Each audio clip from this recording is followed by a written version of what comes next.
Welcome to the December 11th, 2025 Planning Commission hearing. I will call this hearing to order at 1:02 p.m. Ms. Carmen, can we please have roll call? Thank you, Chair Wardlow. I will begin with Chair Wardlow. Here. Vice Chair Boss, Present. Commissioner Barnwell, Here. Commissioner Bauke, Here. Commissioner DeLuccio, Here. and Commissioner Wiscombe, Here. and Commissioner Peterson is here. We have quorum. Thank you. Thank you. Let's get started with preliminary matters, requests for continuances, withdrawals, postponements, or ex-agenda items. Ms. Arciniega, do we have any? Thank you, Chair Wardlow. We do not have any. Thank you. Do we have any announcements or appeals?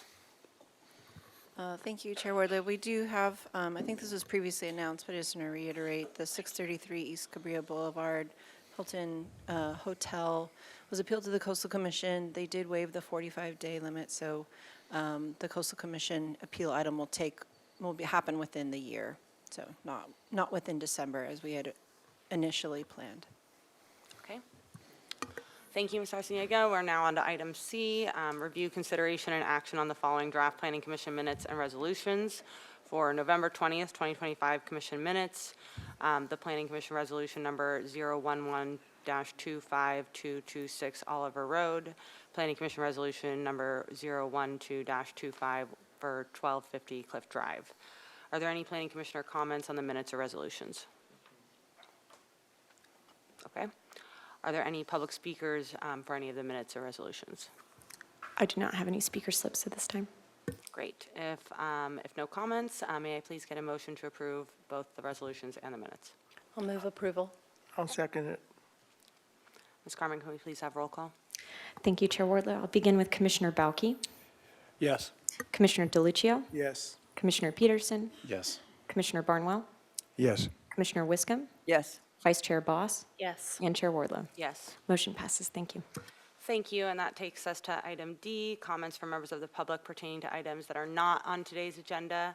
Ms. Carmen, do we have anyone in person or remote that would like to provide public comment? Thank you, Chair Wardlow. At this time, I don't have any speaker slips for in-person public comment under general. If anyone in the room would like to speak under general public comment, you can approach the podium at this time.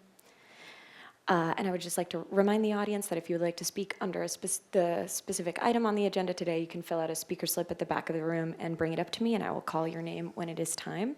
But since we don't have any movement towards the podium, I'll move to virtual participation, where we do not have anyone online with us at this time. So I'll acknowledge that we received written correspondence from Derek Booth and give it back to you. Wonderful. We will now close general public comment, and we will move on to item 3, 1407 East Cabrillo Boulevard. This project involves tours and special events at the 23.48 acre Bella Grossorda property, also known as the William A. Clark Estate. The discretionary actions required in this hearing under the purview are an interior setback modification to allow vehicle parking spaces and temporary portable restrooms to encroach into the interior setback, a coastal development permit to allow a change of use from residential to a quasi-public use, and C, a conditional use permit to allow a quasi-public use in a PUD 3 zone, and a CEQA determination to determine that the project qualifies for an exemption from further environmental review. Today we have Kathleen Kennedy, and I think this may be one of her last hearings, with us today, the project planner, to provide a staff presentation. Ms. Kennedy, the floor is yours. Yes, thank you, Chair and Commissioners. My name is Kathy Kennedy, project planner for this project. As you noted, the address is 1407 East Cabrillo Boulevard, and the project site is known as Bella Squardo. I have a vicinity map here showing the location of the project site. It's outlined here in yellow along the coast, just adjacent to the cemetery, Santa Barbara Cemetery, south of the bird refuge, next to the zoo and the beach in this location. Give a brief project summary to start. The project site is a 23+ acre property known as Bella Squardo, and is also known as the William A. Clark Estate. It was designated a city landmark in 1994, and the property is owned by the Bella Squardo Foundation. This project involves an operation plan to allow standard tours of the site, expanded tours, and special events, and includes currently temporary ADA accessible restroom and ADA accessible ramp to the rear entrance.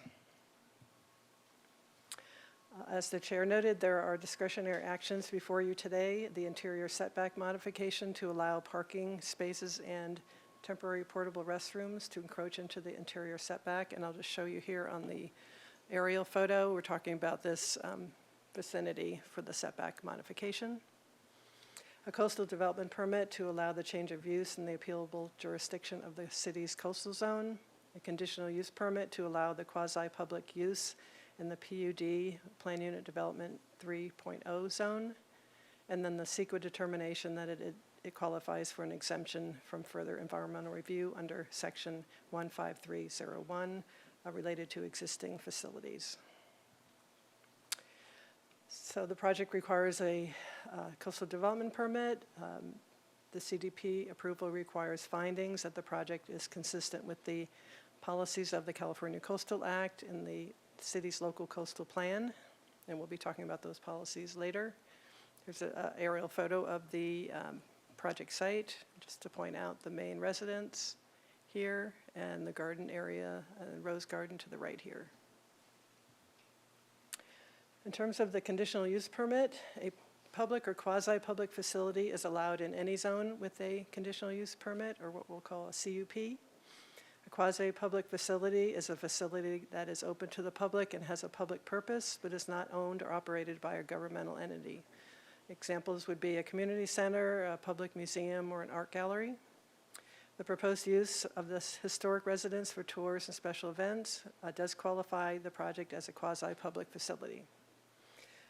The CUP approval requires findings that the proposed use is compatible with the surrounding area and that it will not have a negative impact on any parking and parking in the street.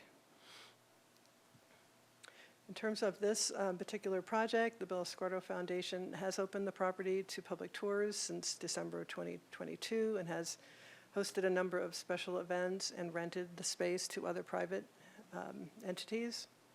During this time, the foundation has been able to optimize the operations, and we have not received any complaints related to those in the city.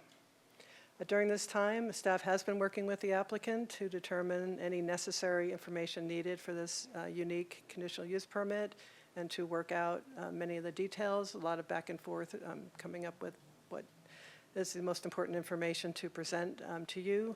The city, as you know, has a long-standing vision of wanting to welcome the public to this property and is now ready to bring this project forward for your approval.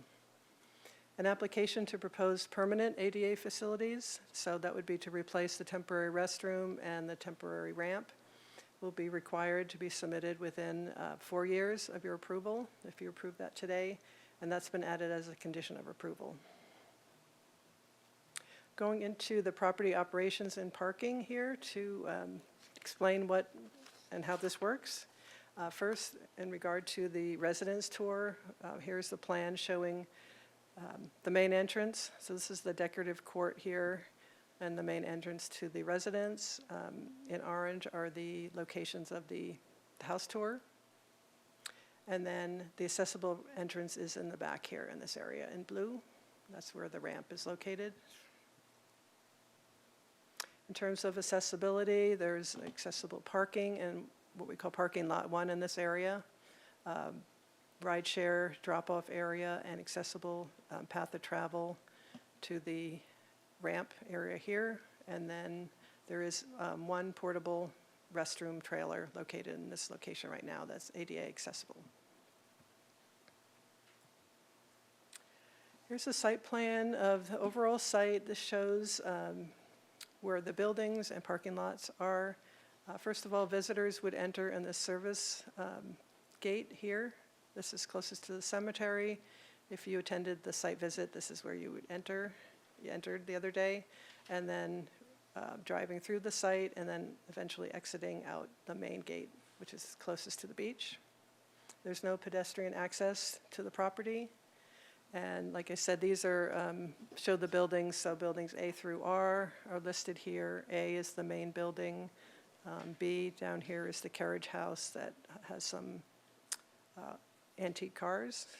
And M up here is the Andre Cottage and other buildings throughout the site. And then parking lots are numbered 1 through 8. Number 7, this one here isn't used, but all these others are referenced in the plans and in the staff report. So for standard tours of someone wanting to go on a tour of the house, they would be allowed to park on site. So there are 25 visitor spaces and 8 employee spaces.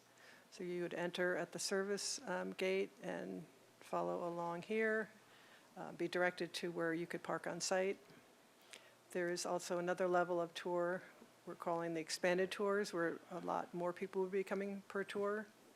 And again, those people would be parking on site, but there would be valet parking instead. So some of these areas could be converted from regular standard parking to valet parking. And that would increase the parking from 25 visitor spaces to over 50 spaces. We talked briefly about the interior setback modification. So this is a little blow up of that area. And this area, the setback from the property line is 40 feet. This would encroach the parking, which is not shown exactly the way it is on site, but it does show the encroachment. So they're parking potentially within that 40-foot setback. Staff is supportable of this. It does keep them away from the main lawn area. These spaces are necessary for the tour and special event operations. It is located close to the cemetery property. It doesn't appear to be detrimental to the adjacent land uses in that area. Parking and circulation for special events is a little different. Primarily, the parking will be off-site, and the people will be shuttled in from the hotels or school parking lots by shuttle. Visitors and staff would arrive by shuttle or using rideshare or taxi or bicycles. Although some VIP parking is allowed on site with previous permission. And most likely in the parking lot 1, which is where the ADA parking is, or parking lot 5, which is a larger area that can be used for valet parking. So in your packet, there are a number of plans showing all the different parking lots and the size and the working out how many cars can fit where. And I'm just going to show you a couple of those. So here we'll look at parking lot number 2. And for standard tour, this area here will accommodate 10 visitor parking spaces and 1 staff parking space. And then when it converts to valet parking, this area here would end up being 18 valet parking spaces in the same area. They've shown that for each parking lot throughout the site, and you can see those in the plans. In your staff report, in the conditions of approval, so noted here, page 16, begins the property operations and parking standards. So it outlines the 3 different levels of tours or activities on site. The first being the standard tour, everyday tour, where you sign up on the website and you let them know how you're arriving, either by rideshare or car, and if you need parking. And the website also provides other information that's important for the visitor to know. Similar information about the expanded tours. The main difference is that there's valet parking allowed. These are larger groups, so more parking is needed. And then thirdly is the special events, and these are events sponsored either by Villa Squardo or by some other third party that rents the location. These large events would require off-site parking because there's not enough parking on site, and they would have the people being shuttled to the site to visit, although again there would be some VIP parking on site as needed. One of our requests in the conditions of approval is that the off-site parking information be provided to staff 2 months in advance to determine that there are no conflicts with any street closures or any other potential issues that may occur during that timing of that special event. As I noted previously, policy consistency is important for the CDP and also for the conditional use permit.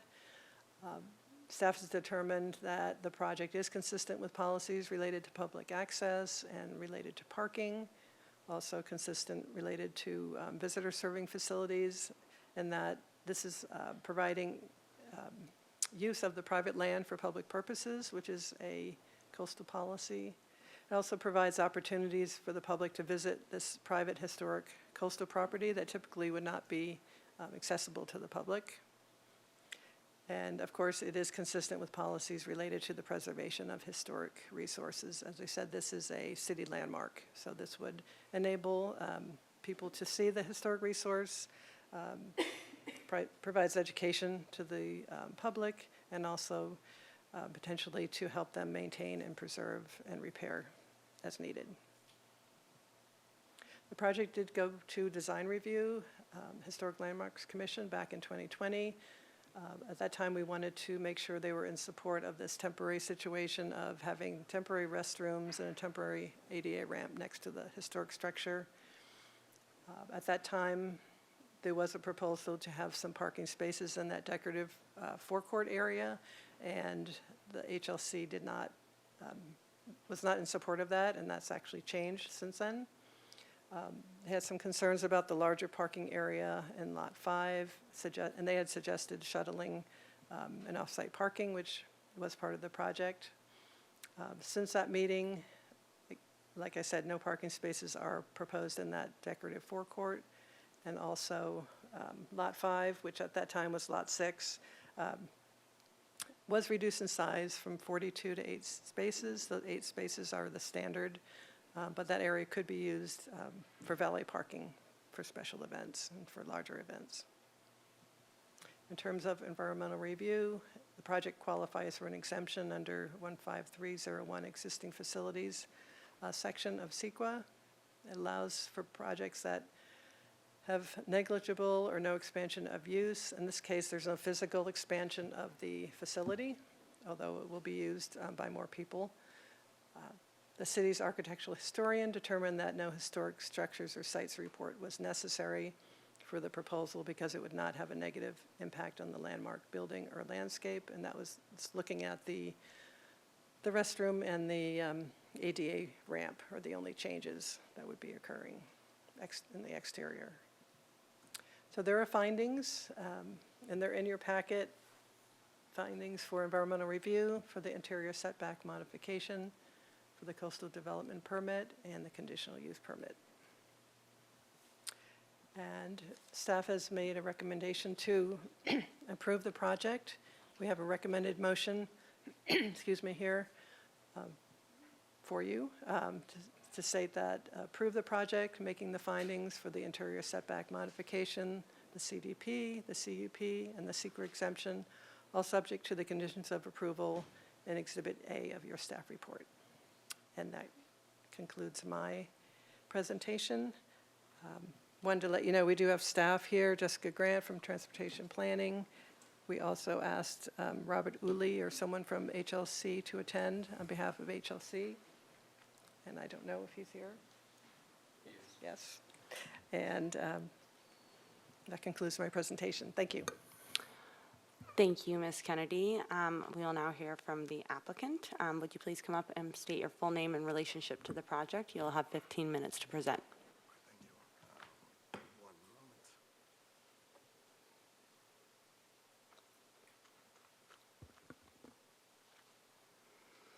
Hello, Chair and members of the Commission. My name is Jeremy Lindeman, and I am the president of the Bellasguardo Foundation. Thank you for having me here today, and thank you to Ms. Kennedy for the great presentation that she did.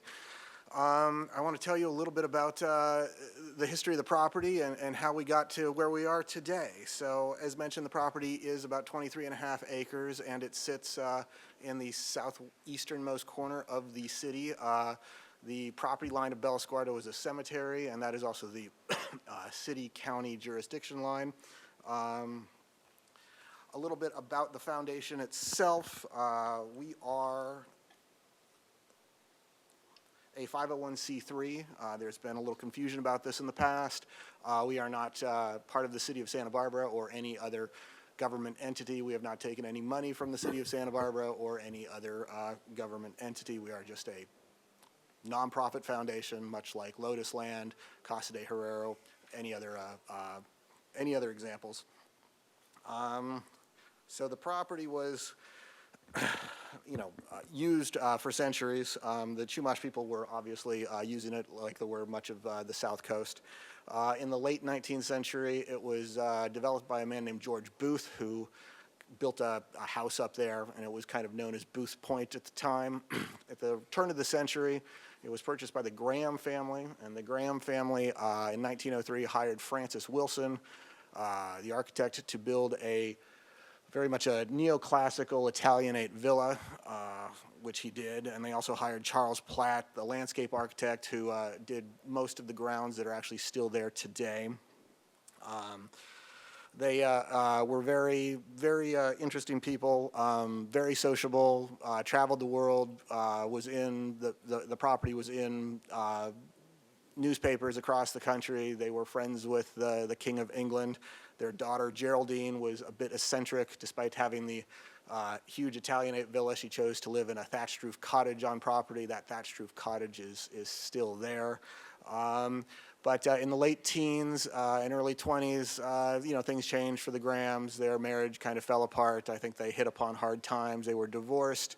And in 1923, a couple named William Andrews and Anna Clark showed up, and they purchased the property from Eleanor Clark at the time they had gotten divorced for $250,000 in 1923. So the Clarks were an interesting group of people who have kind of faded from history, but except outside of Santa Barbara. But they had quite an impact nationally. William Andrews Clark was born 23 years before the Civil War in Pennsylvania. He set out west to find his fortune. He wound up in Montana, first selling goods and merchandise from mining camp to mining camp. He eventually settled in Bannock, Montana, and got into banking, where he lent some money to some gold and silver operations in Butte, Montana. He had to foreclose on those gold and silver operations and realized he knew nothing about mining, so he packed up and moved to New York City, where he attended Columbia University for a year, which has a school of mines, returning to Montana and realized the gold and silver mines were worthless, but what was in Butte, Montana was the largest lode of copper ever found in the United States. Things moved very rapidly. Edison patents the light bulb in 1878, and demand for copper is just exponential. William Andrews becomes a very wealthy man, has lots of other business interests and political interests. He becomes a United States Senator in 1900. He also builds the only privately financed railroad ever built in America. It runs from Los Angeles to Salt Lake City. So those were the days when you had steam locomotives, you need stops with water, and one of the stops was a sleepy little Mormon encampment called Las Vegas. So Clark County, Las Vegas is named after William Andrews Clark. He did pass away, though, shortly after purchasing Bellasguardo in 1925.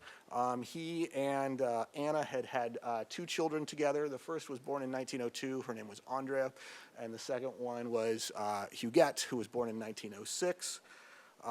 Tragically, Andrea passed away in 1919, just shy of her 17th birthday, and the Clarks proceeded to dedicate a lot of memorials to her.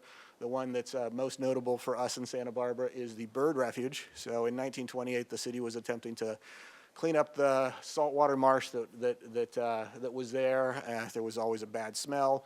And so they transformed it into the bird refuge that we know today. They naturalized the shorelines, added the islands, and so forth. And the Clarks donated a sum of money of, we were told, $50,000 to name it the Andrea Clark Bird Refuge. So if you ever go walk around the bird refuge, you'll see Andrea Clark, her name plastered all over the place.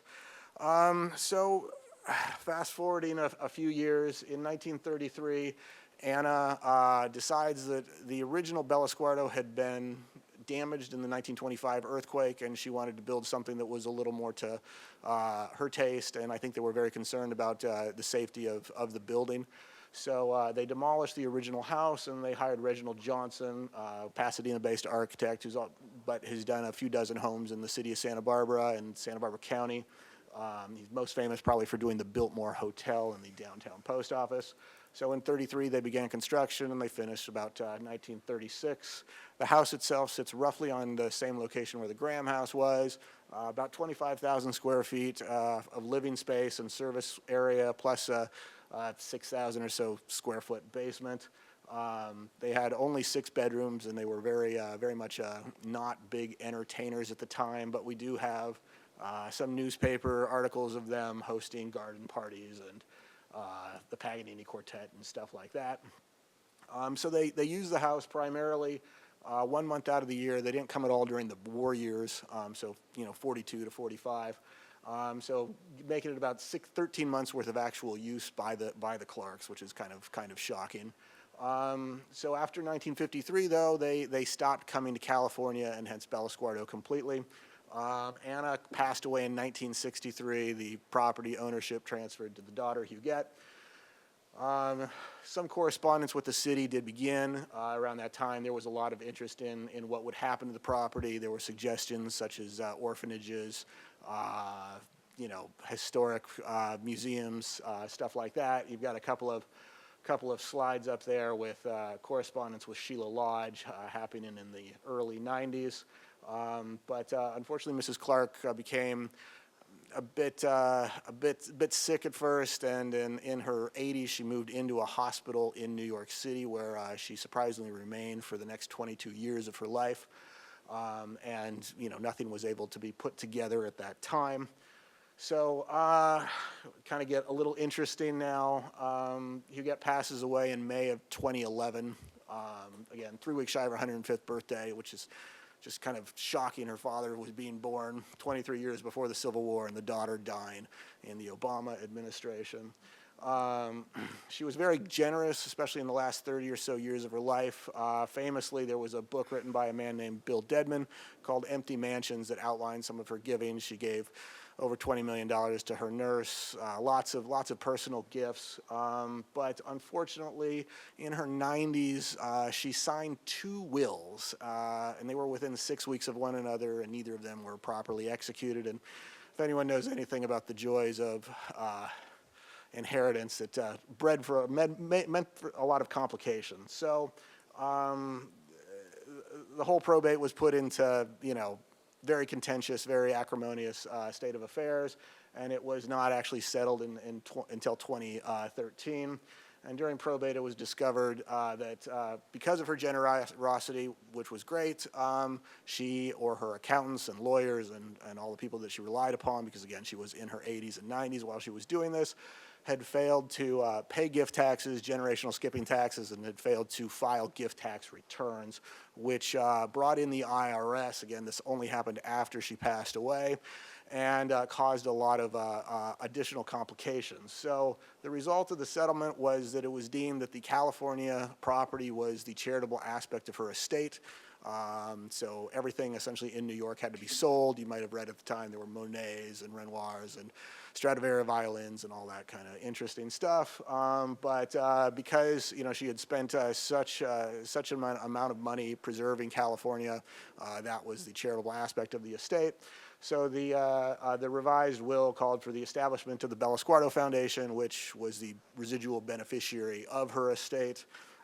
Which essentially meant that we had to deal with all of the IRS problems. So in 2014, we were very excited and thinking that the IRS, we had a framework with the IRS for a settlement, and nothing of that framework really changed. It was there from the time probate was settled, but just the IRS and things, it took till the end of 2017 for the IRS to actually get it all done. It took an act of Congress. We had to go before the Joint Committee on Taxation to get it approved. Oh, such a joy. And so in late 2017, we were able to transfer the property actually to the Bellasguardo Foundation, which set off where we are now with opening it to the public. We immediately began working with city administration and discussing how best to move forward with everything. One of the early comments that we got from city staff was that the Planning Commission would have to find that there was adequate access and off-street parking, including parking for guests, is provided in a manner and an amount that the demands of the development for such facilities are adequately met without altering the character of the public streets in the area at any time. So essentially that meant we had to park everyone, and no one was going to be able to approach, park on East Beach and walk up. And the only really real way to do that in mass was through a booking system online where you go on, you make a reservation. This is done at other locations. I think Lotus Land, the Botanical Gardens also have such requirements. So we came up with some solutions. COVID hit, public health closures, all that fun stuff. And we began offering tours via the website in 2022. We currently offer tours Wednesdays through Sundays. We have a great team of about 40 or so docents that lead these tours. In addition to the tours, one of Bellasguardo's mandates is a place to foster and promote the arts. So we, host chamber music events, jazz performances, Jane Monheit, Janice Siegel, plein air painting classes from local schools, dance. Flamenco Santa Barbara performs during Fiesta. We have master classes, so basically we'll bring in musicians. We recently brought in Zool Bailey, but we also brought in the Rushmore Quartet. So they'll do a performance on, Friday evening, let's say, and the next morning we'll have student musicians come in, often, early teens come in and do master classes with them.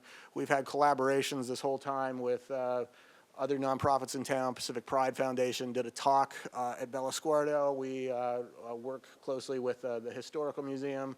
The Culinary Experience did some programming here as part of Culinary Week. And we're looking to expand those opportunities. In July of this year, sorry about the sound, we hosted the Santa Barbara Symphony, which came and played on a stage on the lawn where we had about 800 community members there to enjoy it. Come on. And looking to the future, we're building on our tour programming. Currently, tours are focused on the history of the property, the house, the family, and that's where a lot of interest is. But there's just a whole lot of other opportunities. The architecture of the house is fascinating to architects and anyone interested in design. We're having specific programs put together or specific tours put together for that. We're also expanding opportunities for school programming. We've been working with the school district to bring kids up in school buses, very organized. That helps a lot.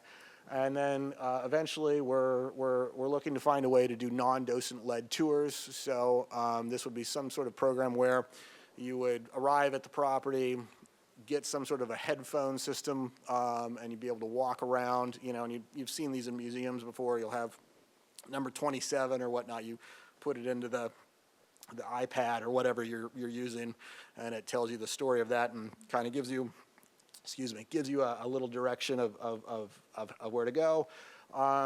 We're also looking to improve and make parking strategies more efficient. It was a couple months ago, the CEO of Uber came out and said in 20 years, no one's going to be driving unless you're doing it as a hobby, much like you ride a horse today. So, I think we're going to see a lot of opportunities as they arrive over the coming decades to really expand the accessibility and use by not having cars parked there. Obviously, that's not for today, but that's certainly what we're looking forward to. With that, I want to thank you again for all of your time and patience, and thank you for making the visit out, and thank you again to city staff for all their work, and we'll go from there. Thank you, and perfect timing. That takes us to public comment from members of the public that would like to make comment on this specific item. Ms. Carmen, do we have anyone in person or remote that would like to provide public comment? Thank you, Chair Wardlow. Yes, I do have a couple speaker slips for in-person public comment. The first speaker that I will have is Daisha, I apologize if I pronounce your name wrong, Harwood, followed by Dennis Whalen. You will have 3 minutes to speak. You were correct, and thank you, by the way. I'm Daisha Harwood. I'm the Executive Director of Santa Barbara Historical Museum. Thank you for letting me take a quick moment to support the Bellasguardo Foundation in all of their activities. We first started talking a lot about UGAT Clark in 2014. Jeremy mentioned it earlier, but there was a book release, Empty Mansions by Bill Dedman. It actually became the largest lecture that the Historical Museum has ever hosted. There was a lot of discussion, as you might imagine, in 2014 about this mysterious woman and this incredible story. And so thousands of people later, we were able to tell quite a lot of our fellow community members about this person, and there was obviously a lot of interest. So that's where our kind of real first step began. The Historical Museum began in 1932. We have a longstanding interest in Santa Barbara history, and so this is yet another incredible one of our stories in Santa Barbara. As we began to get to know the Bellasguardo Foundation, we started talking to them about archiving, future docent planning, museum standards. In 2019, we began to strategize how we might work together with them to really share some of the incredible treasures over at the estate. And in 2021, we announced a collaborative exhibition that would open in 2022, sharing the artwork of Mrs. UGAT Clark, who was an incredible, rather reclusive artist, as you heard from Jeremy. She spent time, quite a lot of time actually, in Santa Barbara on her own, in her studio, while the home was under construction. They spent time at Meridian Studios, which is just 1 block away and right next to the Historical Museum. She was there with well-known artists like Jody Young and Ed Boreen, and she actually participated in community shows at the Faulkner Gallery and supported actually quite a lot of well-known artists here in town by buying their artwork. So we became rather entranced with her story, and in developing this exhibition, it was actually the largest event or largest exhibition opening in our history. Over a 4-month period, we welcomed 20,000 visitors. All came free of charge, an incredible moment of access to really a lot of her artwork at the time and her story. During that time, we explored the archives that were being held over at the Bellasguardo estate. We shared photos from her time at the Meridian Studios, her time at the Biltmore, and it was all really interesting to kind of put it all together. But again, so much interest. Later, we began searching for little things like her interest in Fiesta. So she was making reservations at the El Paseo. She was hosting small parties. And we became entranced with this again. So we hosted 4 pop-up exhibitions, again, in collaboration with the foundation. We've since done quite a lot of programming, including an additional 15 lectures, various on-site and off-site tours, and going back further with regard to the Graham family there as well. So anyway, thank you for letting me just speak a little bit about our interest in the foundation, and our congratulations to them on all the great work that they've been doing. Thank you. Thank you. Next up, we'll have Dennis Whalen, followed by Brian Sarvis. Good afternoon, Commissioners. My name is Dennis Whalen. I'm a local architect, and I've been a docent at Bellasguardo for a couple of years now. I just wanted to add briefly my voice to supporting the opening of this rather extraordinary facility that we have available in Santa Barbara. It's another attraction that we can count as upwards of the gold standard. It's a terrific asset for the community. I encourage you to support the modifications and the staff recommendations. I would also like to acknowledge Ms. Kennedy for her dogged pursuit of getting this work done, and I hope it goes out on a high note for your retirement, with a footnote to Mr. Lindeman's comments that we will no longer need parking in 20 years, much to your relief of struggling with that issue. And I would like to note that there's been no opposition from the very quiet neighbors. Thank you. Thank you. Thank you. The last speaker slip that I have is for Brian Sarvis, so you can approach the podium. Sure. Good afternoon. I'm Brian Sarvis. I'm a dedicated volunteer to the Bellasguardo Foundation. With dozens of other docents, we regularly guide visitors on an in-depth tour. I think you participated in a similar tour of the facilities. The history, the architecture, the art of Bellasguardo, and we receive overwhelmingly positive reviews and feedback from visitors. This is a great gig. It doesn't pay you any money. All you get paid in in compliments and oohs and ahs. You might want to join us. I was superintendent of Santa Barbara schools for many years. I also served on a number of boards for organizations in town who provided educational opportunities for kids. Museum of Natural History, United Way, YMCA, Education Foundation. I still feel like the kids in this community are my kids. So for years now in my retirement, I've been taking classrooms of kids through the old mission, through the courthouse, and now increasingly to Bellasguardo. Last spring, Katie Garibay, a great art teacher at San Marcos High School, brought her advanced art students to the property to do a plein air art project. It was a great success. Plus, the kids got to hear the story of the history of the property, and they got to enter a different world, an exquisitely built French Normandy chateau filled with 300-year-old French antiques. And they got to see that the big rooms in a house like this are not dedicated to watching movies. They were dedicated to the love of music and the love of art.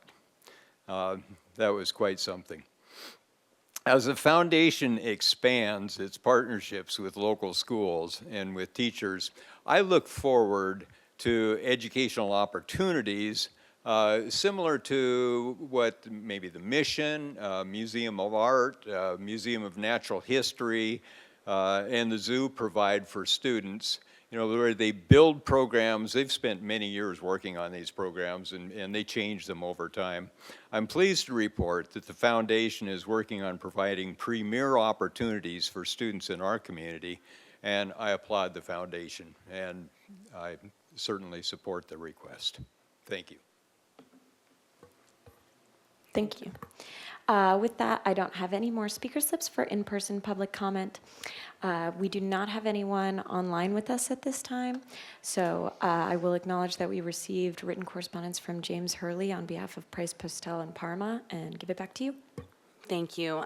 So before we go to questions from my fellow commissioners, I know we have members of the HLC here today. Would anyone like to come and make any comments before we get started on questions? Okay. All right, well, with that, who would like to go first on questions? Commissioner DeLuccio. No, I'm being really brave. I'm going first. And Mr. Oley has no questions. You're so you're usually not that quiet. I have some questions, actually. Maybe the applicant can come up here, please. Can I? I know that when it went to HLC, it was more. It went there more for the handicapped components, but they got into a lot of parking discussion. And from that, can you just recap from that what you are doing different and for the parking, and did you go by some of the input that they had given you? Yes, so the main concern that we were hearing from HLC members were the parking lot that is immediately between essentially the building and the ocean is very decorative, and they wanted to see no parking on it. We had some suggestions that we even cover the parking. That was not something we wanted to do. So just in the interest of making sure that historical asset was preserved, we've just eliminated it as a parking opportunity. We also reduced the size of the parking lot, Kathy. It was, as she mentioned, parking lot 6 when we went to HLC, but because of the changes, it changed to parking lot 5. So, yeah, and we've also will be willing to plant and have planted additional vegetation so that those cars are not seen by the house. You did some screening, in other words. Yeah, exactly. Okay, thank you for that. You have standard tours, expanded tours, and then you have events. So for the events, there would be shuttled in, use a shuttle system for that, and Exactly. and so they'll come in a bus or whatever, some kind of shuttle. And what happens? They drop them off, and then what happens to the shuttles? The shuttles leave the property. So shuttles go in one way, go out the other way. So we've brought Santa Barbara Trolley up in Santa Barbara. So for our 4th of July event, that's probably the best example. We parked everyone at Santa Barbara High School. They got on the trolley at Santa Barbara High School. Santa Barbara High School drove down Milpas Street to Cabrillo, came up the property, dropped everyone off, exited the property out the other gate, went back, picked up another load of people, came back. I think we had all 6 or 7 of their trolleys operating at that time. And where are they being dropped off again? Not in the forecourt, correct? Yeah, not in the motor court. So there's. Yeah. Can you pull up a?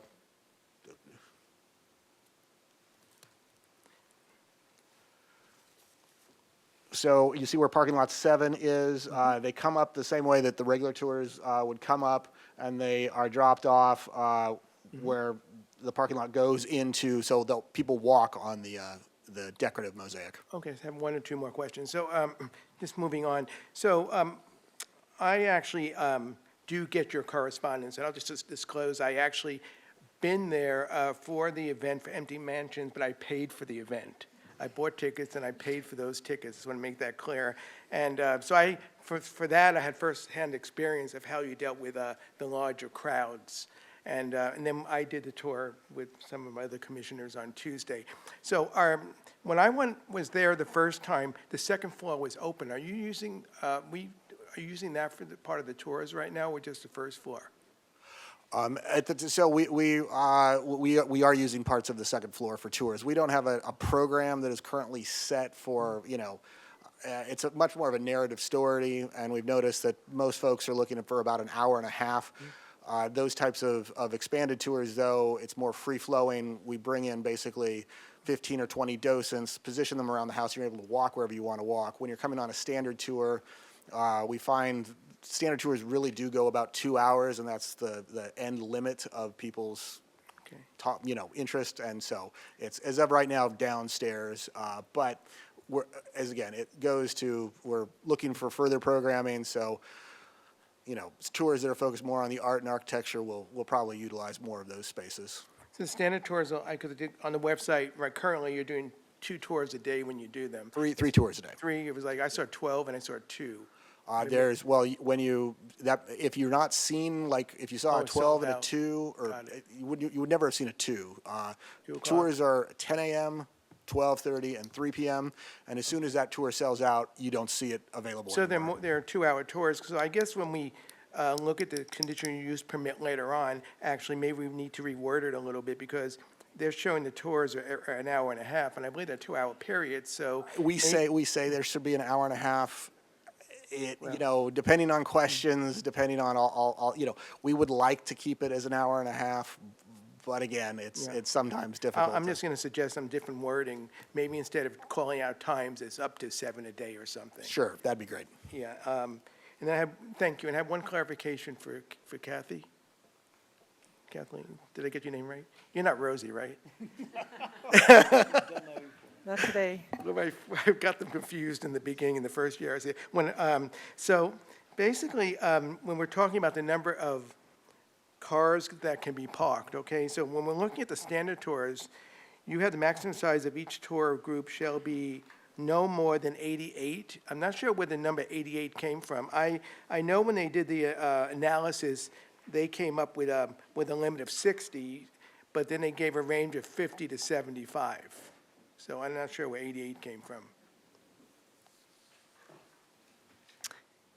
Hi, Jessica. Yes, hi, good afternoon, Jessica Grant, Supervising Transportation Planner. Okay, hold on for 1 second, I'm gonna grab this. But we worked with the consultant team's transportation planner, which was Gibson Transportation Consulting. And so there was the sort of low range of visitors, high range of visitors, and there's a range for that. And then the reason for the range is because typically with the type of tours, it's not, you wouldn't necessarily, everybody's arriving by single occupant vehicle. Most of the time, you're with somebody else, your family. So anyway, that's why we have certain ranges for that. So that's where we try to be like on the conservative side and show the maximum number. So that's where the 88 came from. It was through there. But 88 is not cited anywhere in the traffic report. It They is did. on What page is it on? 26 Oh, of did I miss it? 55. And it's actually page 3 of that particular report. But I think if you were looking electronically or a hard copy, Mm-hmm. it's page 26 of 55. I saw 50 to 75 is what I saw. But I- And, yeah, it's the 1, 2, 3, 4, 5th paragraph down.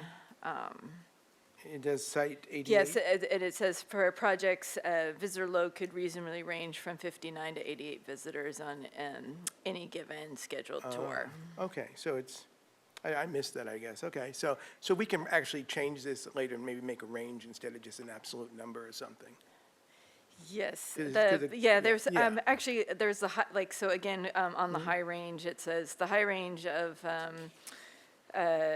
for, like, if you were assuming if there was 3 visitors per car, so that's where they're getting the math on that to Okay, get to the thank you. 88. Thank you for clarifying that. Yes. Okay, those are my questions right now. Okay. Thank you, Commissioner Dilichio. Commissioner Wiscombe?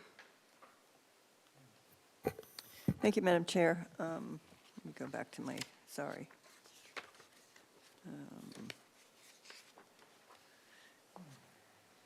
Yeah, so since the, I guess this would be for Mr. Lindeman.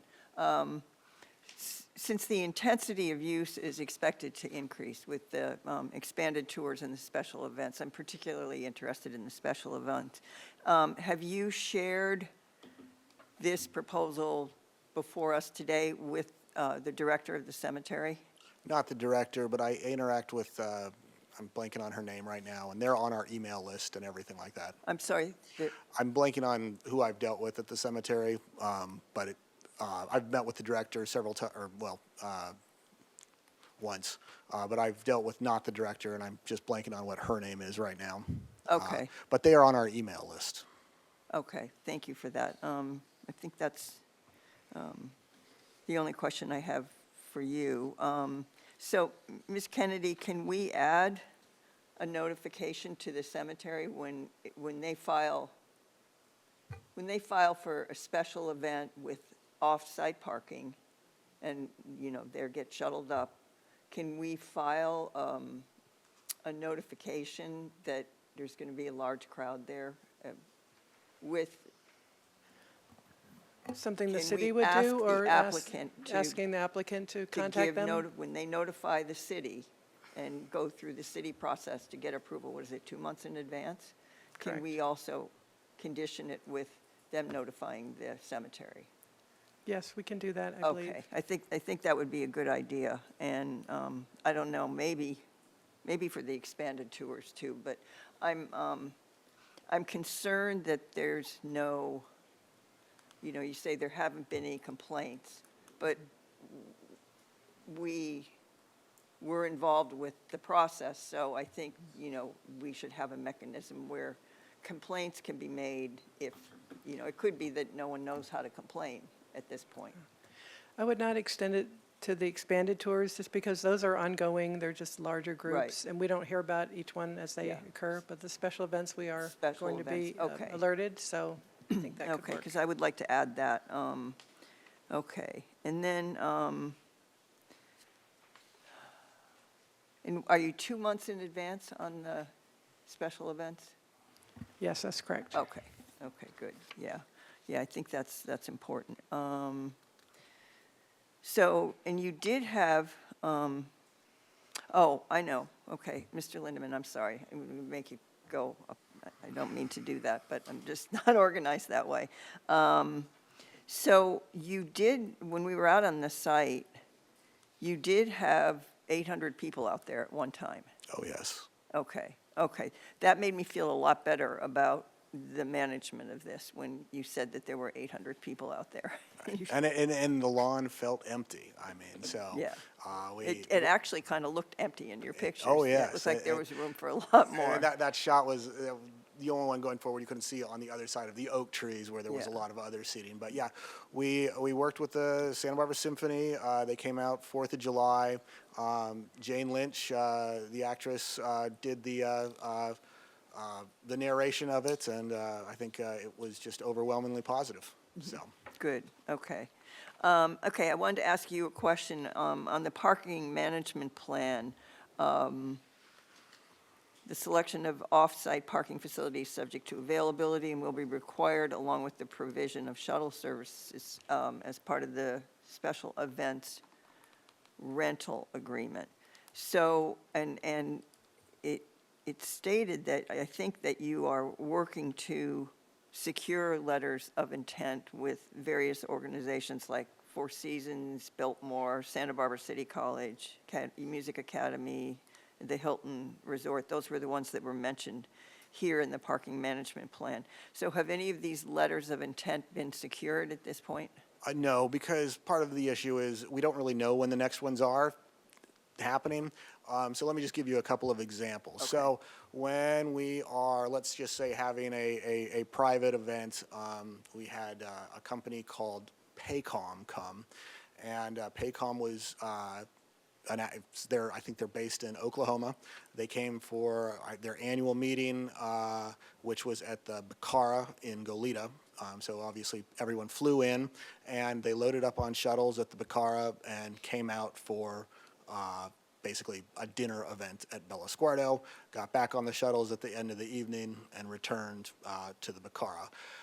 That's pretty standard. So any kind of private event really is, people are coming to Santa Barbara, they're staying in a hotel, those shuttles are coming from those hotels. So let's just say you had a wedding. If anyone's dealt with weddings, you know that you usually have like a block of rooms. The Bacara is a really popular one.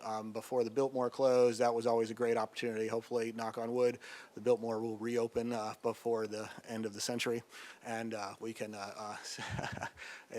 it's very close to us and easy to shuttle. So when it's just part of any process for private special events. From our standpoint, when we do special events that are for ourselves, like the 4th of July, we also had a piano concert that was also a special event. And in the piano concert, we contacted the Hilton Hotel. Hilton Hotel they're overparked. They've got more parking than they need, and they rented us spaces, I think, for $25 or something for the space. So we would not let anyone drive up or walk up. They had to board the shuttle at the Hilton Hotel. They had to park in the parking lot. Their parking was all validated. When they left, they just they just had their parking validated. And was their parking part of your ticket cost? Absolutely, yes. Parking is absolutely, we can't have a private event that's that large that does not have parking, or else it would just, Right. it wouldn't work. The best example, though, is really the 4th of July. So the Santa Barbara Unified School District has a great program. It's called Facilitron, and they rent out all of their parking lots, or a good number of their parking lots. I'm not sure if they're all rented out. And you can actually just go on Facilitron, you create an account, and you can look at the availability of Santa Barbara High School, Santa Barbara Middle School, anything like that. We wouldn't use something out in San Marcos, but they're all just available online. You book them, you tell them which lots you want, how many spaces, and I think Santa Barbara High School has 3 lots or something. Maybe they have 4 lots, I can't remember what they're all called, but you just say, how many of these do you want? And you can even have them open the bathrooms for you for when people arrive, but obviously they have ADA parking. The Santa Barbara Trolley has shuttle vans that have ADA parking or ADA assistance, basically wheelchair lifts. And so very simple, book those, and we obviously book and arrange for parking before we ever announce or sell tickets for any type of event.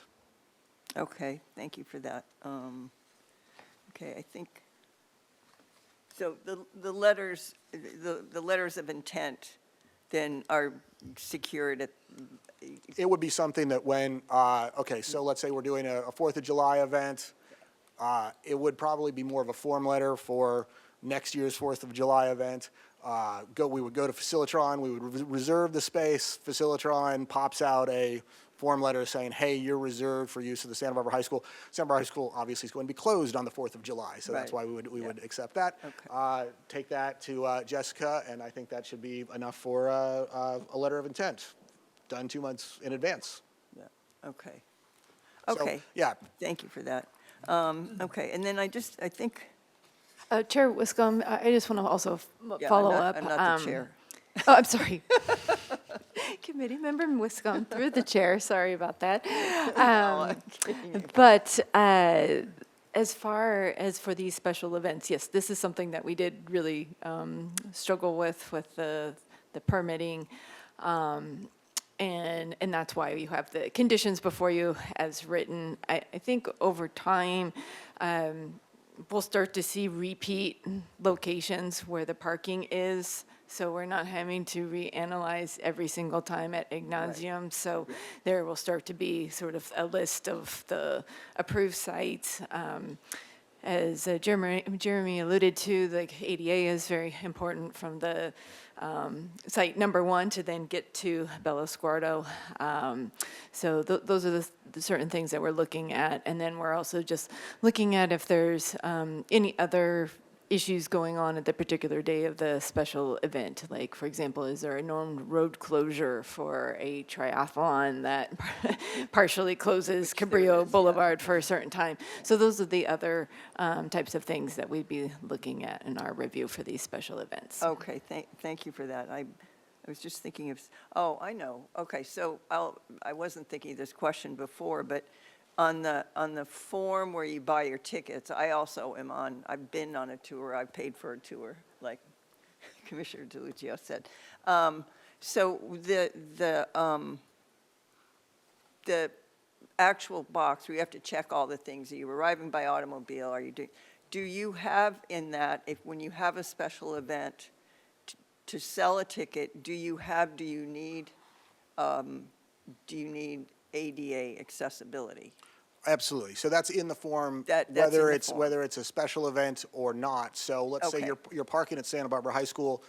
We want to know how many spaces are going to be used at Santa Barbara High School. So if you're saying you're arriving by bicycle, you're not coming to Bello Squarto, you're going to Santa Barbara High School. If you have an ADA placard, you're still going to Santa Barbara High School.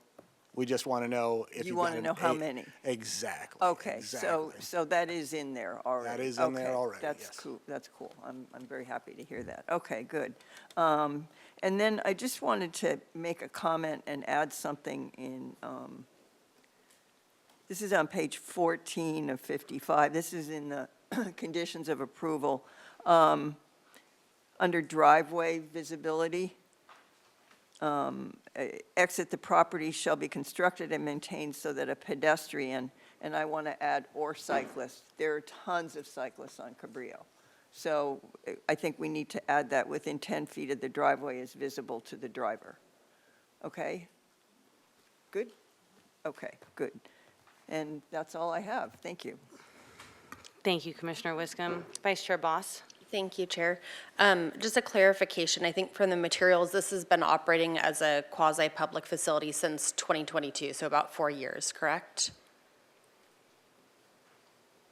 I think this is a question for staff, sorry. Through the chair, yes, that's correct. Okay, so tell me how that works without a conditional use permit. How is that allowed? So they did submit an application, I think it was 2020, so we've been working with them ongoing since 2020. So it's been a lot of back and forth, trying to figure out, because this is a very unique site, we don't have these kind of projects, what's needed, especially for the parking and all the different levels of tours. And even though right now it seems kind of very well organized and simplified, I think here, we had to go through a lot over time to kind of figure out all that. And it just took a lot of time to do that. We were aware that they were doing tours. They had done special events, which are, it's a little gray area, but allowed as an owner of a residential property. You can do certain kinds of special events anyway without approvals. But with the tours, we understood that they were doing that, but we were working with them and trying to work out all the details, and it took a long time to do that. So Okay. it's not like we would have an enforcement case, because what we would, at that point, we would say you need to submit an application, but they were in the application process. They were working with us back and forth throughout this whole time. So it just. the Okay, timing so of it. anybody with a residential property, they could start working with the city, and they could be doing these activities on their residential property for 4 years.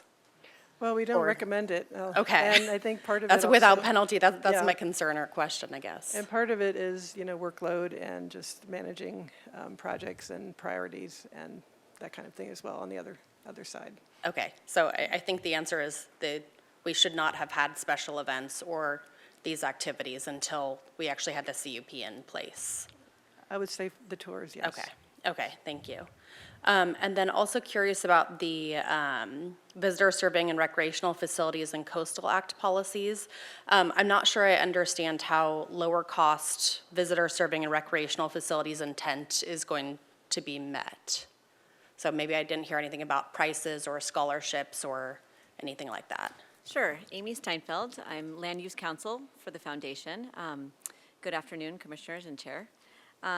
So first, I do want to address your previous question. So this is it's a very unique estate because it's actually a zone PUD. So it had a different zoning designation. And as you heard, Jeremy's been working very, very closely with city staff to ensure that everything is done to avoid impacting any city resources. With regards to ticket prices, we have heard some concerns that some people believe the current tour ticket prices are high, but we want the commissioners and the public to really understand that the estate requires significant ongoing maintenance due to the fact that it's a very old historic resource, and we also have to ensure visitor safety. In addition, the site, as you heard, is very constrained. There are restrictions that prevent any visitors from parking or walking along Cabrillo Boulevard for obvious reasons. So currently, these costs make it, financially infeasible to commit to any less expensive tours today. However, the foundation, and one thing I wanted to point out, the foundation is fairly new. If you look at some of our existing historic resources in this community, so you have Lotus Land, other estates. So they're just in the process of developing additional tours. In addition, we heard COVID was a really big hit to this region, as you know. But we do know, and as you heard from Jeremy, the foundation remains committed to making the estate accessible to as many visitors as possible. They will continue to host the local students and find opportunities, creative solutions to provide subsidized tours and other types of funding opportunities that will allow the public to access the estate. So one thing they're looking into, and it just takes time, is developing self-guided tours, right? So as he mentioned, using some kind of device that would hopefully lower the price. Right now, docents are required. There's a very extensive training program for the docents. So the foundation, as you know, is actively working on creative solutions, and we're excited to share these updates with you as we develop programs. This will be done through the website, and so we're just looking forward to this type of partnership with many additional organizations. You heard currently the foundation is working with many local different organizations in town that serve underserved children, example. So they'll continue to form these partnerships over time, but we do need the time to develop these programs. Thank you. Thank you. Those are my questions. Thank you, Vice Chair Boss. Commissioner Barnwell. Thank you, Madam Chair. To Jessica, I don't know if this can be done, I'm just bringing it up, but I understand there's not going to be a lot of private cars going up there. Many of them are going to be shuttles, so they may be shuttles that have gone up there before and they know actually how to get there. I know we want to keep everything low-key, right? We're not going to put up giant signs anywhere. But the entrance to that is hard to find. And I don't know exactly if there is any traffic engineering way for certain hours or certain times. But I just want to plant that seed, okay? Because for me, even as a native, it's hard to find that. And because of the traffic that's behind you when you're coming down Cabrillo Boulevard, I wouldn't want anything to happen, where somebody's slamming on the brakes or they're backing up or doing something like that. Maybe that comes out in the maps and the plannings and everything else that you give to these various drivers. My second question is the Chumash. I know there's an archaeological site there, and I also know that the Chumash sites are like super secret, and nobody knows where they are, and you don't mark them out. But I don't think I saw a lot of discussion in this report that the Chumash had been consulted and brought in on this. So how did that work? Ms. Kennedy, are you the one that answers that question? Through the chair, we did not consult with the tribes for this project. Is there some reason they weren't included since there's such a very, very historically important site on the property? Mr. Lindeman? Yes, up until, we work very closely with San Ynez Band of Chumash Indians, particularly Sam Cohen, who unfortunately has left the San Ynez Band, and he's now with the Morongo Band. But yes, they've been sponsors. I've been keeping them very much up to speed with everything. Most of your requirements are triggered when you have any sort of disturbance in the ground. So because as this project is just a use project, we're not building a building, we're not doing anything like that. When the time comes, of course, you're going to have observers up there, you're going to have all the documentation, all that kind of stuff. But it's really, it's when you're actually building a building that becomes a Okay, thing. thank you. So. Well, I just want to be sure they're not left out in any future discussion. Thank you, Madam Chair. And Commissioner Barnwell, if you wanted me to address about the special events, I think, yeah, as we start, we have not reviewed any special event yet for this property. But I do agree that there, yes, should be some signage or something maybe present. I think with the Bella Squardo Foundation, it really just comes down to operations. And just when I've been to the site, there is somebody to meet us there in the little golf cart. There are certain ways, and I think it also depends on the shuttle service. If they're local to Santa Barbara, if they're not, then probably extra measures. But I do see that as an operational thing that Bella Squardo could handle. Thank you. Mr. Lindeman? If you don't mind, yeah. So the 4th of July, another great example. So Santa Barbara Trolley, they're obviously a local company. We worked with them, and we brought all of their drivers up well before the event. We did dry runs That's what I wanted in to the hear right evening. there. Exactly. Thank you. The other preferred vendor that we use is LL Transportation. They know the site well. They've driven up and back several times. And yeah, again, if we ever had any kind of new vendor helping us with these things, we would of course do, late evening, dry runs. I mean, Cabrillo is very dead after about, 5 o'clock. So yeah. Thank you very much. Appreciate it, Madam Chair.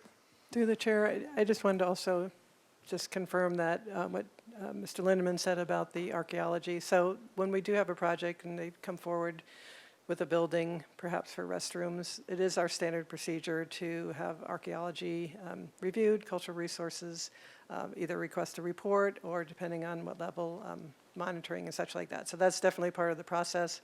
And this type of a CUP, we didn't feel that was necessary Well, as part of our environmental review. thank you. You've just opened up a topic that I didn't want to bring up, but sometimes just saying they're not part of it, then the reader goes, oh, well, everybody knows that the Chumash is part of it, but they aren't part of this one. And, so that the base has been covered. But because there was no reference to it here, that is why I asked my question. But a simple reference of, yes, it's inapplicable would have been to answer the question, is what I'm saying. But thank you. I really appreciate the thorough answer. Thank you, Commissioner Barnwell. Commissioner Peterson. Thank you, Madam Chair, and thank you to staff and to the applicant for being here today. The visuals, the staff packet, very, very thorough. I was a history major, so to hear that was really good. I'm curious, how much does a tour cost right now? Thank you, Madam Chair, and through that. So your typical tours, which are docent-led, are currently $100 a piece. Now, we have had many or not many, but we've been developing special events where we have subsidized prices. The 4th of July event, for example, was $25 a piece. We partnered with Pacific Pride Foundation because it was, long story short, a book written about some of the Clark family and their association with, early 20s and 30s LGBTQ plus communities. And as a result, we had tickets that were offered and sold by Pacific Pride, and they were, again, $25. It's really kind of a case-by-case basis when you get to that because, you are needing to fundraise and, essentially, cover the cost of, bringing in a valet service for those types of events. In addition to that, school children, as so far, have all been free. We've had Santa Barbara, they bring up they've had the largest school bus that they have, I think, up on property. And so we bring classrooms up. Exactly. So, yeah, and those are free. Thank you. Yeah, so in your letter to us and today, you talked about educational activities, and these examples being provided free of charge. One of the things, when I think about foundations or museums, one of the things that I appreciate so much about, say, the Santa Barbara Museum of Art is that students can always access their facilities free of charge. And so I know you're still working on how you're going to develop those partnerships with local educational organizations, but is there anything more besides, can you speak a little bit more about how you're going to develop those partnerships? So again, I think really what you're having is our next step is going to be the self-guided tour, and that's going to really free up a lot of that those opportunities. Your staff, as we pointed out, like it's not a facility that is located downtown Santa Barbara where you can walk up to at a moment's notice, present your student ID, and move forward. Everything requires going through, a reservation system, again, much like Lotus Land, the Botanical Garden, stuff like that. So it would be a lot of, we are working on that. I mean, there's been stuff that, programs that we've looked at with having EBT card holders somehow input their information. We're not there yet, but it's definitely something that, when we are back here for permanent buildings and so forth, we'll be able to say those programs are up and running. So the idea is that self-guided tours will lower prices. Oh, it certainly will lower prices, yes. Okay. I mean, a good example that I bring up is Lotus Land. So Lotus Land, I think, well, for years, Lotus Land, you had to make your reservations over the phone. And I think I heard at one point that each reservation took about 8 minutes of a phone conversation to make a reservation at Lotus Land. All of Lotus Land's tours for up until, very recently were docent-led tours. And I think those tours were all $80. They have gone down in price to $60 because they have been able to open up and do self-guided tours. So again, it's Lotus Land has been operating for 20 years. We've been, we're still very much in our infancy. We will get there with all of those programs. And my final question on this, thank you for that. So you touched a little bit on this. I've heard a lot about y'all reaching out to organizations to provide that free or reduced cost. But what I'm curious about is, and you hinted at this, will groups or individuals be able to come to you directly and ask for it? Like when someone's making a reservation, say, whatever that category ends up being. Again, we're just not there yet, Okay. but you're going to have, again, the EBT card is probably the best example that has a functioning system where you've actually got someone who, is a low-income individual being able to come up with that reduced rate. So. I appreciate your thinking about that. And those are my questions. Thank you, Commissioner Peterson. Commissioner Bauke. Jeremy, come back up. But in my actual line of questioning was pretty much the same as Benjamin's question. Lotus Land is a subscriber to Museums for All, which is the EBT. Or would that be something you would consider? Oh, absolutely, and we're working on that. Again, it's getting the, getting that built into the website so that, you have the ability to enter in that EBT card, be verified on the spot and pay the lower rate. you know, we just, you know, our website's not there yet. I guess, you know, it was actually Kathy brought this up the other day, and we were thinking about, well, I guess we could maybe, you know, charge full price, and then if you came with your EBT card, we could give you some sort of a cash refund, but that just kind of opens up, you know, some problems. Websites aren't cheap to build, they're not cheap to maintain, and they're not cheap to have programs. So, again, we will get there. Certainly going to get there by the time we have to come back to you with an actual building site, and we can, you know, hopefully allay all those fears at that time. But yes. Thank you. That's the only question I had.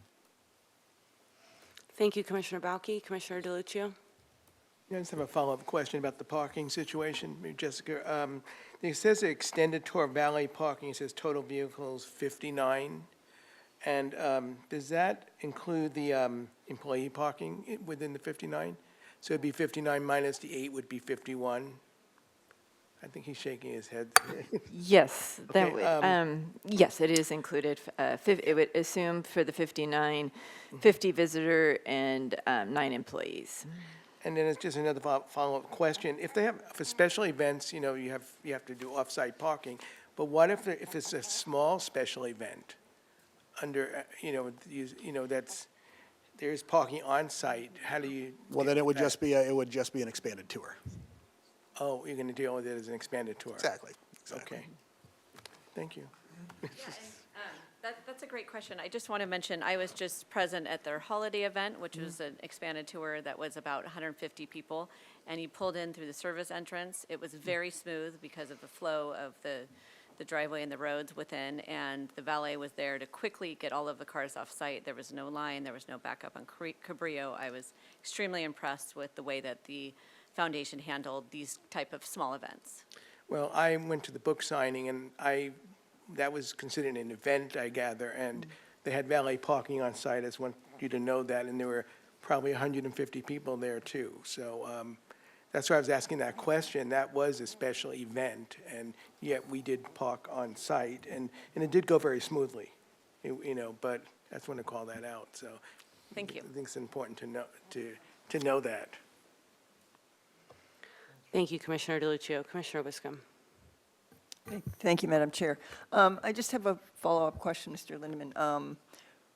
The shuttles that go up and drop people off, how many people do they hold? It depends.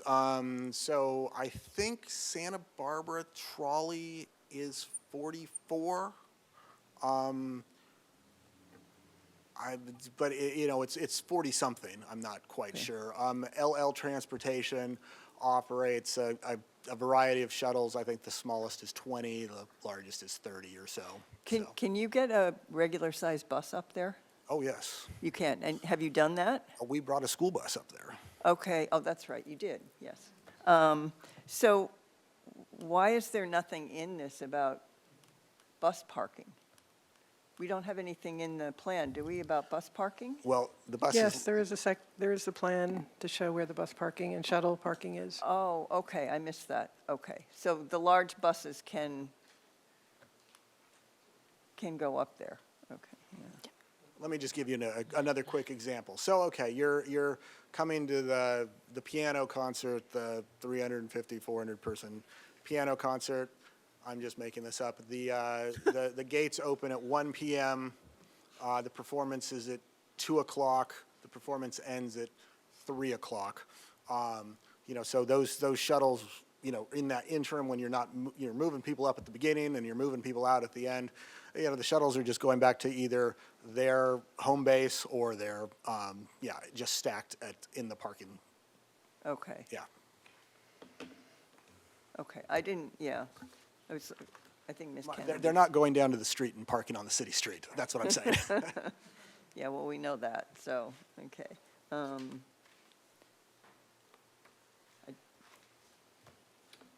Ms. Kennedy, you looking for something or not? No. There is a place to park buses up there, big buses.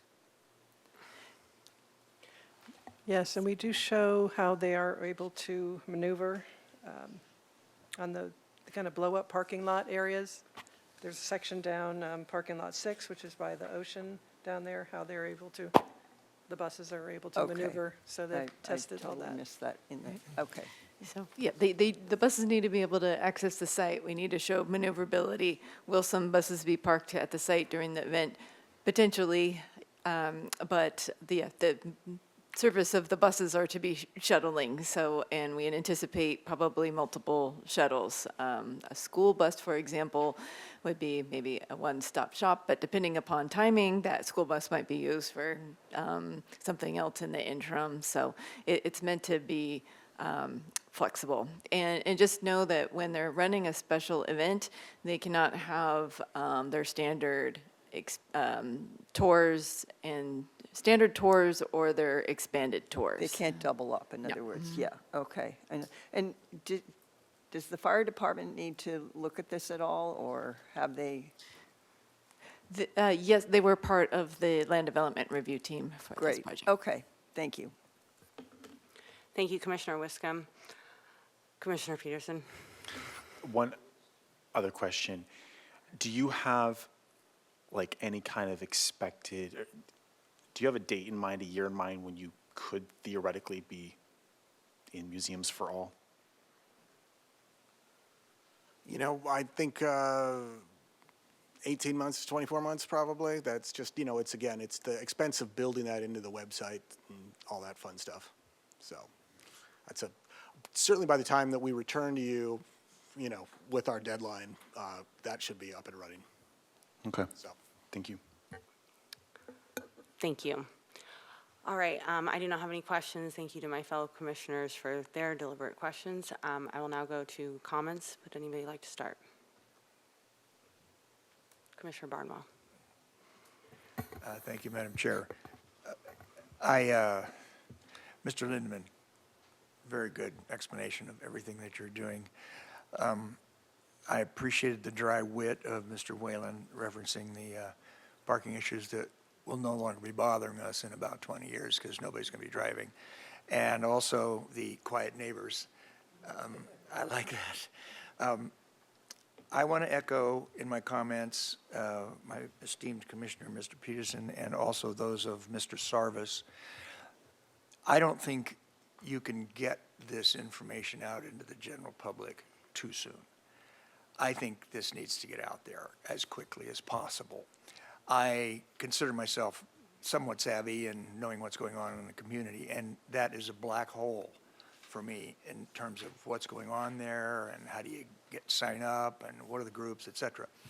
I also know from my experience on nonprofits that one of the best ways to get donors is to have them know who you are. And one of the best ways to do that is to get those tours going, particularly probably through the schools. And the kid's going to come home and say, Mom, we just did this cool thing. And there's going to be this rolling thunder about what's going on there, because in everyone's mind in Santa Barbara, it's a mystery. It really is a mystery, and it shouldn't be. I want to thank you for the tour. The tour was spectacular, and I think everybody should see that and get a feeling for the history and et cetera, but so I would, if I could make anything happen, it would be kind of like what Mr. Peterson said, which is, man, get this out there, you know, get this rolling, get the less expensive seats and the wider outreach, because I believe your fundraising efforts will triple if that sort of thing happens. But again, thank you. I know you've got a lot of problems up there, a lot of restrictions. I really appreciate the tour. Thank you very much for today, and also to the staff for all the hard work that you've done. Thank you very much. I'm in favor of this 100%. Thank you very much, Commissioner Barnwell. Commissioner Peterson. I hadn't hit my button, but I'm happy to. Oh, Okay. sorry, it was on here. Yeah, I can do it. So my thoughts are, I'm generally supportive of this. I was a history major. I love history. I love access to history. I think one of the things that makes people feel connected to the civic life of this place is to be able to access those spaces that we all have come to cherish. And this is certainly one of those, even if it's private, there is a public element to it. And I appreciate the private foundation wanting to provide this stunning piece of property, at least make it a bit more accessible.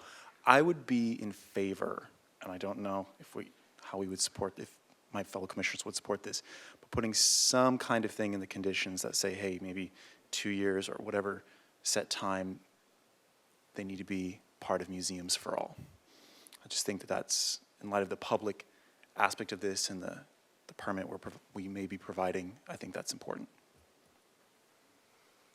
Okay, thank you, Commissioner Peterson. If other folks want to weigh in on his thoughts as we continue. And sorry for putting you on the spot, it was just next on my list. Commissioner Bauke. Well, actually, that was one of the few comments I had. Other than this was very well thought out, and thank you for your application, and staff, thank you for your hard work on this one, because this particular property is very site constrained, and finding that right balance of access to the public and dealing with the circulation issues and also the preservation of the property is very, very important. And it is very much a fine line and balancing act that you're trying to do. And my only thought was, like, as to being consistent with the coastal policies and our coastal land use plan, some kind of condition and language as to some time frame to have Museums for All be, or its equivalent, because there are others, be part of this this historic resource would be very important, I think, for the community as a whole. So that was what I was going to mention. Thank you. Thank you, Commissioner Bauke. Commissioner DeLucia. Okay, thank you. Yeah, I'm very supportive of this conditional use permit, and actually, I agree with part of Museums for All, if we can put some kind of condition into that. And also, I just want to remove the times here. It has tour times. I'd rather just leave it, they have like 7 times. I'd rather just say up to 7 tours a day instead of putting specific times in here, because I don't think it would, it's just too restrictive. And also, Pacific, I know they've done some outreach events. I know Pacific Pride they did an event with, and that was, I believe, because William Andrews Clark Jr. actually was a son of William Clark, and he had some gay relationships, so I think that was the connection there, the history.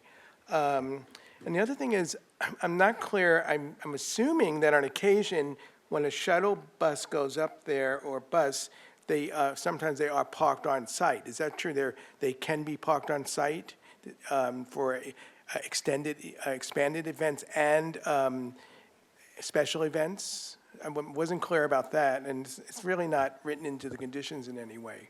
So yes, there is space for parking shuttle buses on site. It would mostly really we could put that in there and just say they could be parked on site, but shuttles are usually shuttling people to and fro and don't need to be parked on site. I think, an example would be, again, the school district might, be in the middle of the day, you're not moving kids to and from school, but you've got a special school field trip coming out. The bus, certainly there's parking spaces for that bus if they don't need the bus to go back to their main lot. Yeah, and I'm amenable to that if there's, if you're not using it for other parking spaces. I don't see an issue with the bus being parked up there. And again, I'm very supportive of this, and I think, and actually I've seen this on several occasions when we went on our tour, and I've also seen it when I went to a special event, and I have confidence that things will continue to move smoothly, because the day I went, there was a lot going on, and it was just so well managed, and I just want to give you congratulations on that, and thank you for everything you've done on this. I know you stuck with this for so many years, and finally it's coming together, and again, hopefully it will be opened up to a lot more people and at a reasonable rate at times. So thank you. Thank you, Commissioner DeLucia. Commissioner Wiscombe. Thank you, Madam Chair. I echo my fellow commissioners' comments.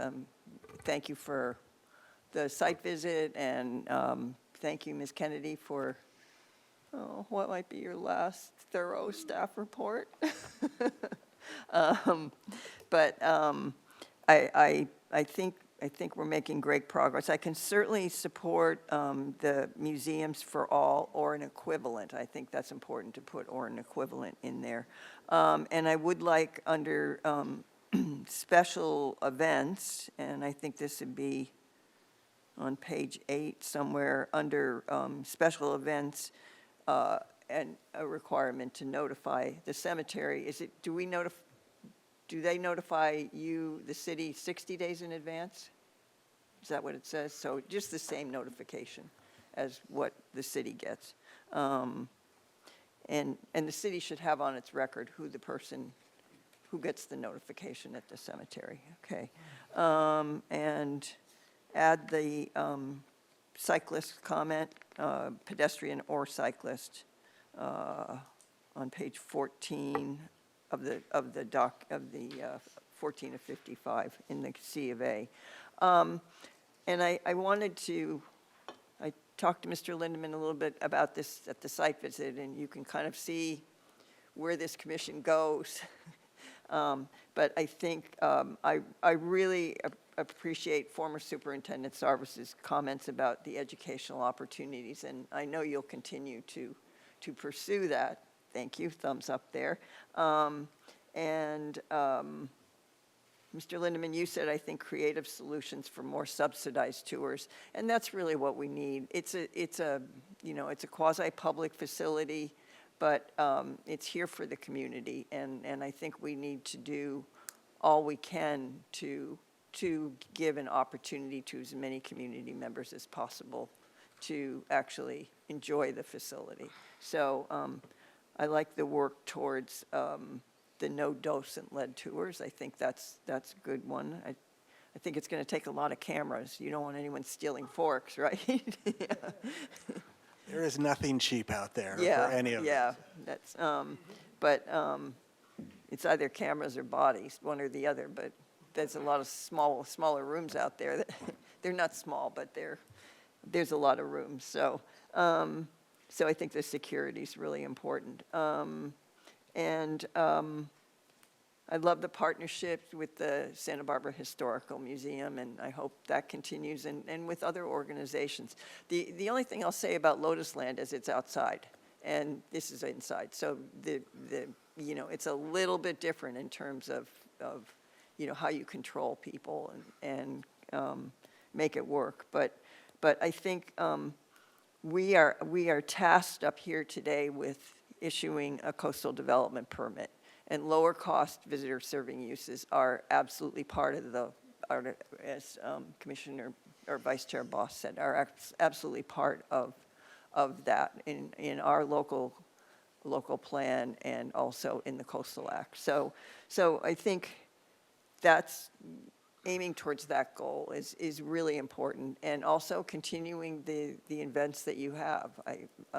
It's just, and hopefully it'll expand to weddings and things, private events that earn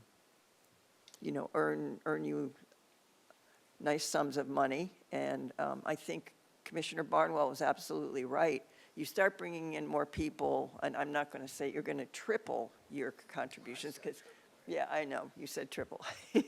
But you're going to bring in, I think, a lot more money. People are going to fall in love with the facility and say, gee, I have to give them something. So those are my comments. I can support this, and with a few modifications, and including Commissioner DeLuccio's one about taking out the times. So, thank you. Thank you, Commissioner Wiscombe. And I just want to echo my fellow commissioners' comments. I really appreciate the work that staff did. We're very sad to see Ms. Kennedy at our last hearing. And thank you for the time and taking me on the site tour. Really appreciate it. It's obviously a beautiful estate. And I think that some of the recommendations made by the commission are good additions. So with that, if there's no further comments, would someone like to make a motion? Surprise, surprise, Commissioner Wiscombe. Okay, so help me out here if we get everything in here. So we really want to add a condition for museums for all or equivalent. Do we want to do it in 2 years or 4 years? 2 years. Two, okay, 24 within months. 2 years.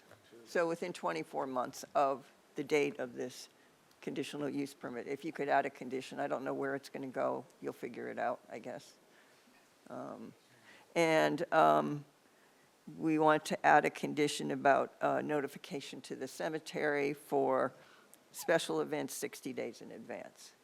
And also the person Yes, Ms. Grant, yes. Oh, Commissioner Wiscom, and when the planning commission's ready, we could go through the suggested edits from what we're hearing Oh. as a summary. Oh, okay. Well, if I'm you'd like. supposed to be making the motion, oh, so you do you are? want to do Okay. why don't you do the suggested edits, and then I don't have to bumble my way through it?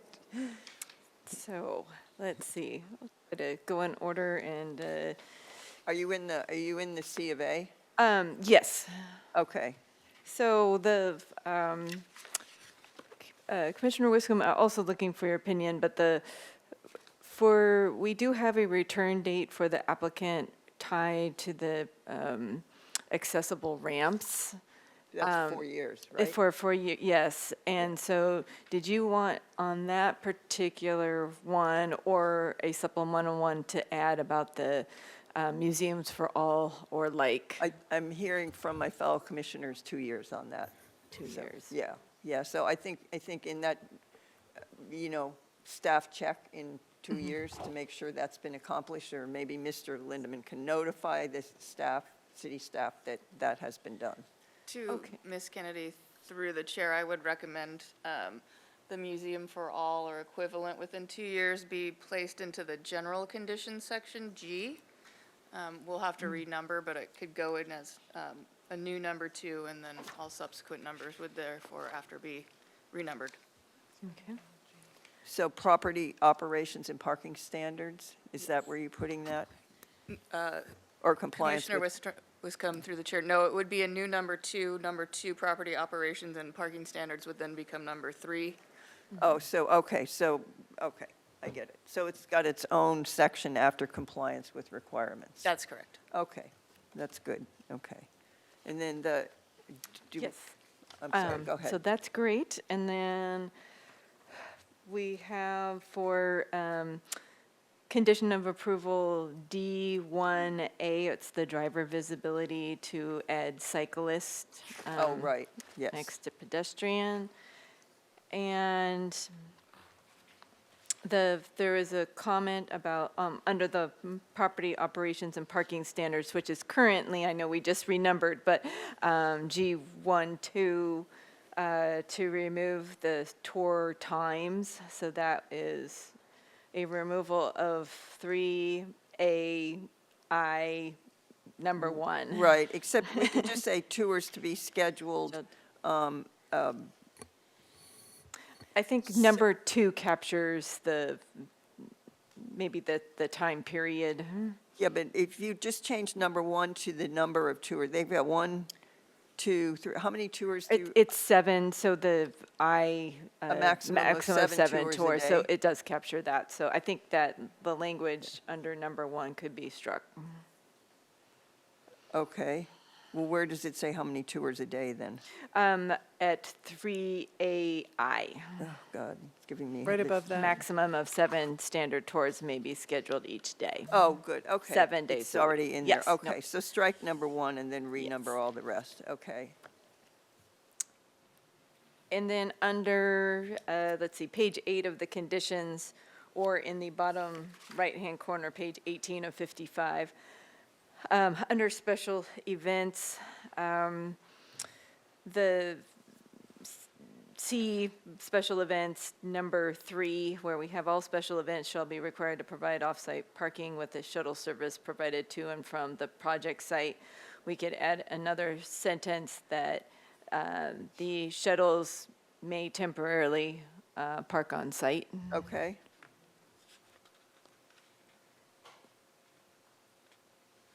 And then under the, when the owner shall submit, it's, same page, 8 of 11 or 18 of 55.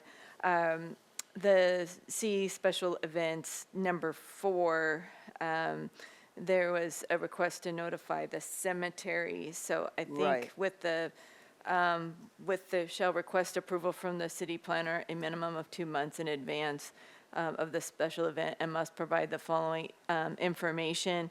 We could add a new number here, I guess maybe number 5, that says proof of that the cemetery was contacted about said special event.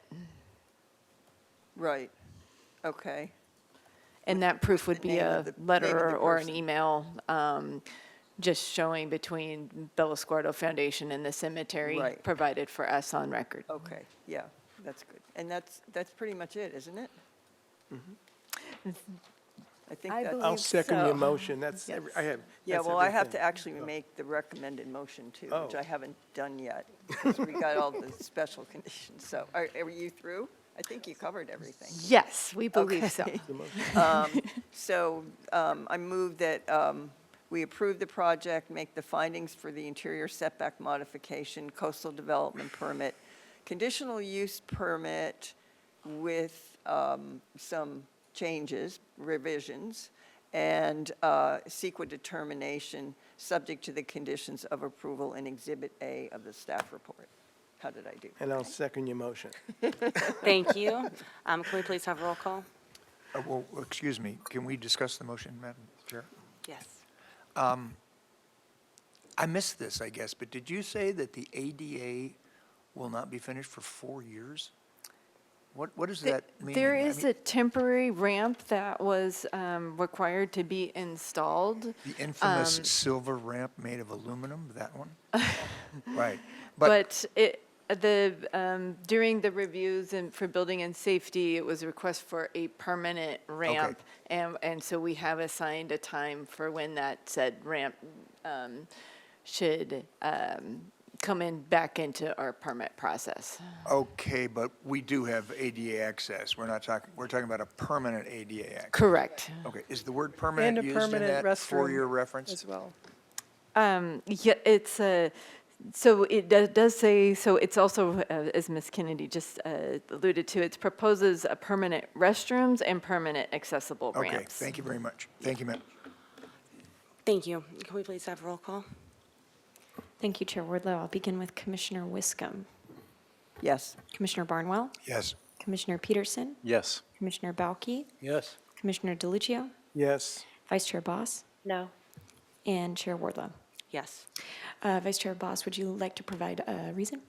Sure.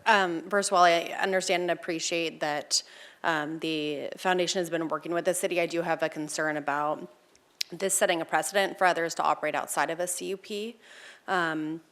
And second, despite being in full operation for 4 years, the project is not yet consistent with Coastal Act policies from my perspective, specifically the lower cost visitor and recreational facilities, which are to be protected, encouraged, and provided. And I appreciate the addition in the conditions of approval, but it's been 4 years, so I'm concerned about that time that it has not happened yet. Thank you. All right. Thank you all very much for the presentation and for staff's time and for the applicant's time. With that, I believe this action is subject to a 10 calendar day appeal. And with that, we will move on to the administrative portion of our agenda. So thank you all very much. Does anyone have any committee or liaison reports? What? I don't know what you're saying.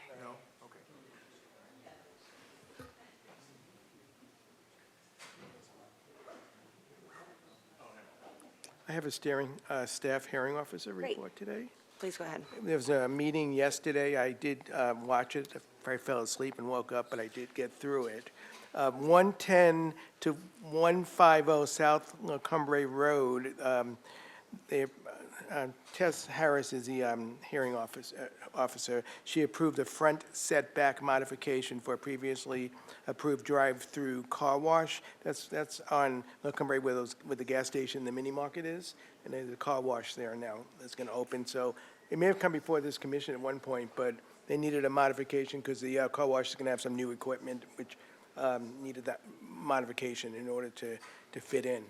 Then there was 533 East Mitchell Terrena, and she approved a 3-year time extension for a tentative subdivision map, which was approved by the Planning Commission in December 2022. That was a condominium for 6 units, and there were 2 existing units already that were rentals, and they were going to put it all together and make 8 condominium units out of it. It was through the AUD process, and it has a medical building there as well. So 533 East Mitchell Terrena. It was a vacant lot, and there was a building next to it, that's a medical building, and there were 2 units, and they're going to tie it all together and make 8 units of AUD. So that was also approved. And then there's another one for a street I never heard of, 410 Orilla, Aurora? Yeah, La Del Mar. It's in the coastal zone. They have the duplex, it's a duplex exterior improvements, and they're going to convert the garage, you're not going to like this, to a 1 hotel unit. And in the coastal zone, in that area, they don't permit you, that's the way it goes. Currently, it's not permitted to be made into a residential unit. Is that correct? And so that was an approval for an open yard modification and a coastal development permit. So within 10 calendar days of yesterday, this is all can be appealed to the Planning Commission, any of these projects. Thank you, Commissioner DeLucia. You're welcome. Any other commissioner updates?